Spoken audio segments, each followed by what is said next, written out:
Doctor ধর্মকৃষ্ণ মহাদেবকে দমদমা নবাবপুর ধর্মকৃষ্ণ বৌদ্ধ বিহারের আজকের এই অনুষ্ঠানে উপস্থিত আমার সামনে উপবিষ্ট মিশ্রের সম্মানিত নাগরিকগণ এবং আমার এই পাশে উপস্থিত সব পূজনীয় ব্যক্তিগণ সবাইকে শ্রদ্ধা জানাচ্ছি। আর আসলে আজকের অনুষ্ঠানের প্রধান অতিথি আমি না, আজকের অনুষ্ঠানের প্রধান অতিথি ওনারা, প্রধান আকর্ষণ আমাদের শ্রদ্ধাস্পদ ব্যক্তিরা যারা পরম পূজনীয় ব্যক্তি এই পাশে বসে আছেন, ওনারাই হচ্ছেন আজকের অনুষ্ঠানের প্রধান আকর্ষণ। আমি আর 8-10টা মানুষের মতোই হচ্ছে সাধারণ মানুষ। ওনারা যে স্তরে বা জীবনের যে পর্যায়ে গিয়ে পৌঁছেছেন সে পর্যায়ে আমরা যেতে পারবো কিনা সেটা আমরা জানি না। তো আজকের অনুষ্ঠানের মূল আকর্ষণ বলি, প্রধান অতিথি বলি, বা যাদের উপস্থিতিতে আমরা কিছুটা হলেও শান্তি অনুভব করি, ওনারা হচ্ছেন সেই আকর্ষণ। আর এখানে যারা আছেন আমি যেটা বলতে চাই, ধর্মকৃষ্ণ মহোদয় যেটা বলেছেন, কাজ করতে পারলে বা কোনো কিছু দিয়ে দিতে পারলে ভালো লাগে। অনেক সময় চেষ্টা করেছি, হয়তো পারি নাই, কিন্তু আমি এখন বলি যে যেহেতু এখন একাধারে আমি উপজেলা নির্বাহী অফিসার, উপজেলা চেয়ারম্যান তো অপসারণ করা হয়েছে, সেখানে প্রশাসক হিসেবে উপজেলা নির্বাহী অফিসারকে দায়িত্ব দেওয়া হয়েছে। একইভাবে 8টা ইউনিয়নের ইউনিয়ন পরিষদ চেয়ারম্যানদের অনুপস্থিতিতেও আর্থিক এবং প্রশাসনিক ক্ষমতা দেওয়া হয়েছে ইউনোকে এবং 7টার দায়িত্ব দেওয়া হয়েছে এসিএলএমকে, এবং একই সাথে হচ্ছে আরও প্রায় সকল শিক্ষা প্রতিষ্ঠানের সভাপতি। তো অনেকগুলো কাজ একসাথে, আসলে অনেক প্রেশার, কিন্তু তারপরেও সব প্রেশারের মধ্যে ভালো লাগে যদি আপনাদের জন্য কিছু করে যেতে পারি। তো বাউন্ডারি ওয়ালের কথা যেটা বলেছেন, আমাদের যখন সুযোগ এসেছে সবাইকে আমি কিছু দেওয়ার চেষ্টা করেছি। আমি সবসময় জেলা প্রশাসক স্যার যখন চেয়েছেন, আমি এতিমখানা, মন্দির, মসজিদ, বিহারে আমি দেওয়ার চেষ্টা করেছি, যেটা আমার হাতের মধ্যে ছিল, কিন্তু অনেক সময় পারি না, ইচ্ছে থাকলেও পারি না অনেক কিছুর কারণে। তো যেটা বলি 30 লাখ হয়তো একসাথে দেওয়া সম্ভব না। আমাদের উপজেলা পরিষদের ম্যানুয়াল একটা থাকে, বার থাকে যে আমরা একসাথে কত টাকা প্রকল্পে একটা অর্থ বছরে নিতে পারি।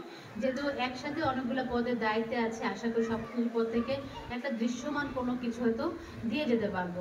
তো সেটার জন্য আপনারা দোয়া করবেন। আর আমি বলবো যে চন্দনকে বলবো যেই থাকুক, চন্দন যদি একটু ছাড়দের নজরে রাখে, একটু বারবার বলে, এমন সময় আমাদের কাছে খুব তাড়াহুড়ার মধ্য দিয়ে আসে যে এখন এই দিয়ে দিতে হবে। তো ওই সময় দেখা যায় যে খুঁজে পায় না, যে আসলে অনেকেই তো রিকোয়েস্ট করে খুঁজে পায় না যে কার নামটা দিব বা কি দিব, মাথায় আসে না তাড়াহুড়ার মধ্যে। চন্দনকে বলবো, যদি চন্দনের হাত দিয়ে তো আমার অফিস থেকে সব চিঠি বের হয়, তো চন্দন যদি সবসময় একটু ছাড়দের সাথে যোগাযোগ থাকে, সেটা আমি যদি না থাকি পরবর্তী জন অবশ্যই দিবে। কারণ সরকার চায়, আমরা সরকারের কাছে চাই, সরকারের কাছে আমার বরাদ্দ চাই, সব আমার উপজেলার কি প্রয়োজন সেটা আমরা সরকারকে জানাই, সেটা সবসময় সরকার আমাদের কাছে চায়। তো আমরা যদি সেটা জানাই অবশ্যই সেটা আমরা পাবো, এবং একটু সময় লাগবে, যেহেতু আমাদের রেগুলার কমিটিগুলো এখন নাই। কমিটির নির্দেশনা আসলে হয়তো আমরা খুব দ্রুততার সাথে কাজগুলো করতে পারবো। তবে আমি বলতে চাই যে চন্দক যেন হচ্ছে মাথায় রাখে, যেহেতু আমরা আগামী মাসের মধ্যে হচ্ছে সব ধরনের প্রজেক্ট আমরা পাঠিয়ে দেবো, যেগুলো আমরা গ্রহণ করবো উপজেলা পরিষদ থেকে, সেগুলো আমরা নিজেরা ফাইনাল করবো, এবং জেলা পরিষদে প্রত্যেক উপজেলার জন্য একটা করে পরিমাণ ঠিক করেছে। সেই অনুযায়ী হচ্ছে গতকাল প্রধান নির্বাহী কর্মকর্তা স্যার ফোন দিয়েছিলেন যেন আমরা হচ্ছে প্রজেক্টের নামগুলো পাঠিয়ে দিই, সেখানে আমি অবশ্যই এই বিহারের নাম আমি রাখবো। তো সেটা হচ্ছে বিভিন্ন জায়গা থেকে আমি ছোটোখাটো করে একসাথে দেওয়ার চেষ্টা করবো, কারণ আমাদের বার থাকে, বারের উপরে আমরা উঠতে পারি না। তো সেইভাবে আমি বিভিন্ন জায়গায় আপনারা একটা কাজ করতে পারেন, সেটা কন্টিনিউটি ধরে রাখার দায়িত্ব হচ্ছে ডক্টর ধর্মকৃষ্ণ মহাথের এবং চন্দকের, এই দুজনের দায়িত্ব। তো আপনারা সবাই আছেন, আমরা আসলে এখানে আমার কথা বলা আজকে সাজে না, যারা আজকে এসেছেন পরম পূজনীয় ব্যক্তিবর্গ, ওনাদের কথায় আপনারা শুনবেন, আমরা শুনবো।